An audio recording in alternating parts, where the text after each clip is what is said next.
गाय भैंस बकरी बहुत कुछ मर करके तो इधर से बहते ही इस पानी में।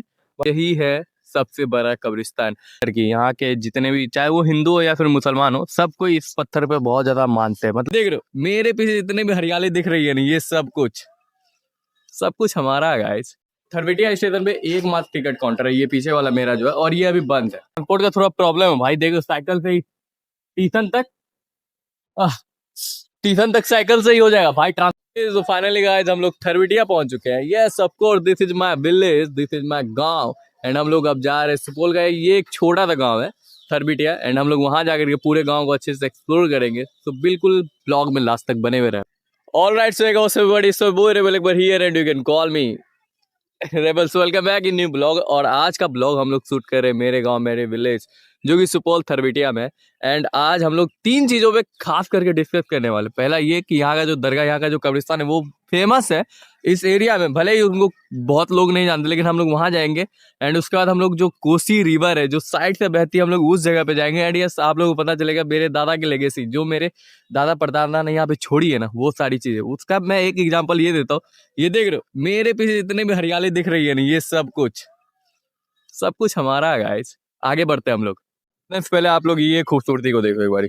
Check this out guys. पहले ये खूबसूरती को देखो। देखो हर साइड में हर जगह पे बस हरा भरा खेत खलियान, ये सब कुछ देखने को मिलेगा।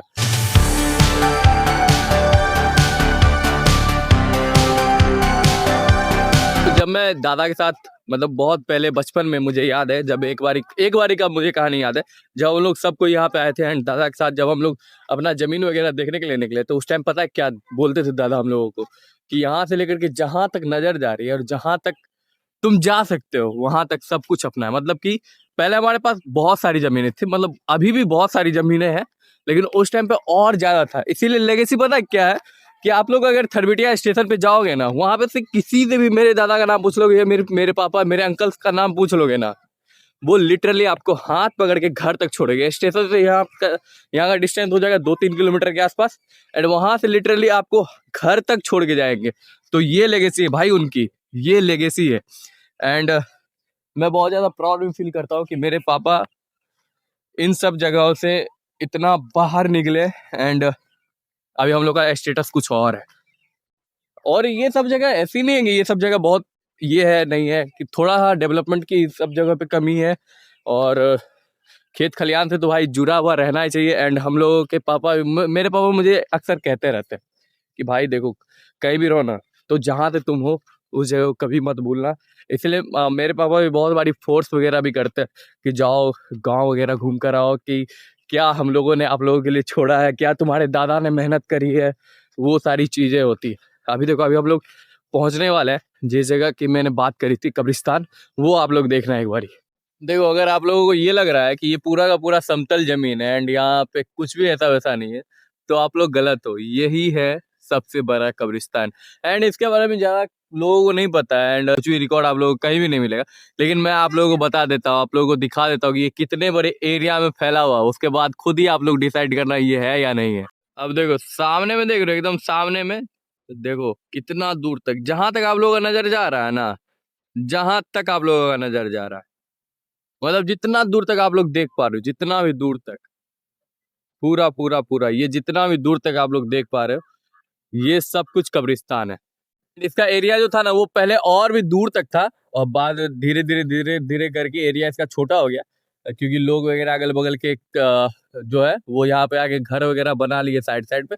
लेकिन इस जगह के बारे में बहुत लोगों को नहीं पता, क्योंकि देखो बहुत सारी ऐसी चीजें हैं ना जो अंडररेटेड है, जो जिसके बारे में बहुत लोगों को पता ही नहीं है। लेकिन मुझे पता है कि मैंने आज तक अपने लाइफ में इतना बड़ा कब्र गाह नहीं देखा, इतना बड़ा कब्रिस्तान नहीं देखा अपनी पूरी लाइफ में। एंड भाई यहाँ से मैं जहां भी देख पा रहा हूँ, जितना दूर तक मेरी आंखें जा रही है, लिटरली जहां तक भी मैं देख पा रहा हूँ, वो पूरा कब्रिस्तान का ही एरिया आता है। एंड अभी मैं आप लोगों को उस जगह पे लेकर जाऊंगा जिस पत्थर को हर एक लोग मानते हैं, चाहे वो किसी भी कम्युनिटी किसी भी धर्म के हो। अभी मैं जाता हूँ उस पत्थर पे। टॉकिंग अबाउट दिस, आप लोग देख रहे हो कि यहाँ पे बहुत ज्यादा वैल्यू है इस पत्थर की। यहाँ के जितने भी, चाहे वो हिंदू हो या फिर मुसलमान हो, सब कोई इस पत्थर पे बहुत ज्यादा मानते हैं। मतलब ऐसा क्या कहा जाता है कि इसके थ्रू अगर आप लोग अल्लाह से कुछ मांग रहे हो ना, बहुत जल्दी पूरी होती है। पता नहीं क्यों है, नहीं ऐसा तो मैंने कभी नहीं करा, बट हाँ, जो लोग बहुत पहले से यहाँ पे रह रहे हैं उनका ये सब कुछ कहना है।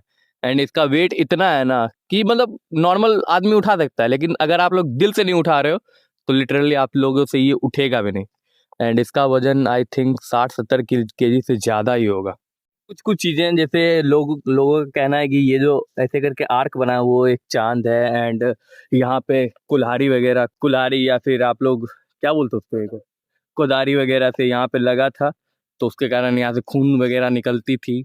ये भी कोसी रिवर में बह करके आया था। ये सारी चीजें इसके पीछे की कहानी यही सारी चीजें। बाकी मुझे तो अच्छे से डिटेल में नहीं पता है, जो मैंने सुना है वही मैं आप लोगों को बता रहा हूँ। तो जो भी चीजें मेरे से बन पाई मैंने इस जगह के बारे में अच्छे से डिटेल्स में आप लोगों को बता दिया।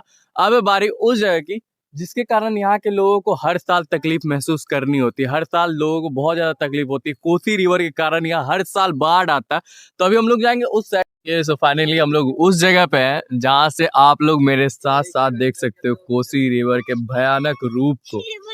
एंड यहाँ से लिटरली इतना दूर तक सिर्फ पानी पानी पानी पानी। ये नदी है तो मैं सोच रहा भाई जो ओशियंस होंगे उनका क्या नजारा होता होगा। मैं वही आप लोगों को दिखाता हूँ। ये देखो इतना दूर, और ये इतना दूर, और ये और ये हिमालय से पानी निकलता है।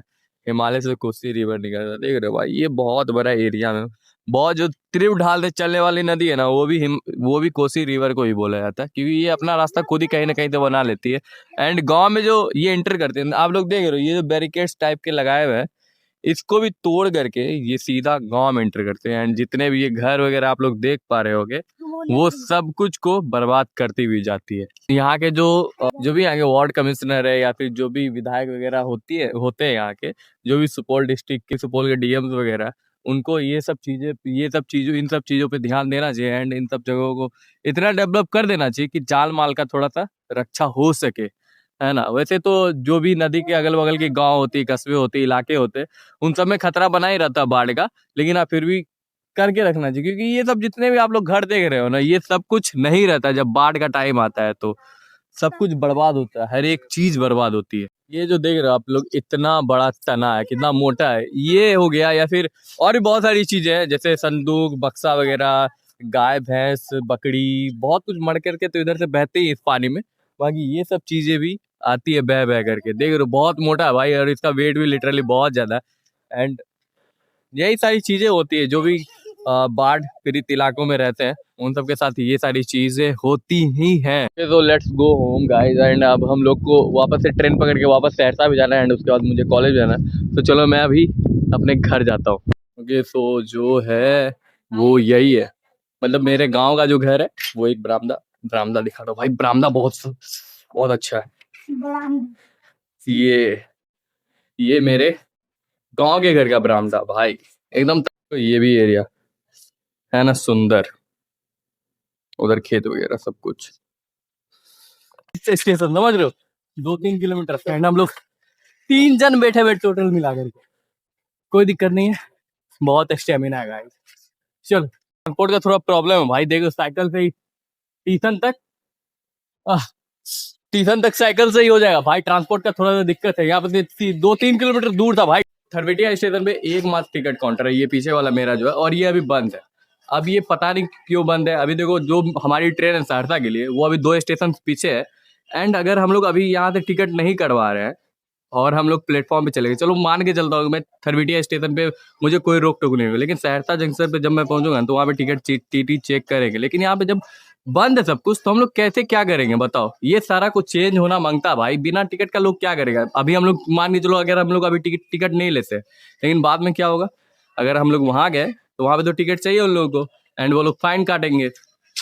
पूरा सिस्टम हिला हुआ भाई, इस साइड का पूरा सिस्टम हिला हुआ। अब लोग बोल रहे हैं कि जब एक स्टेशन पीछे रहते हैं तो ये काउंटर वगैरह खुलता है, तो ये सारी चीजें चेंज होनी चाहिए कि नहीं चाहिए, आप खुद बोलो।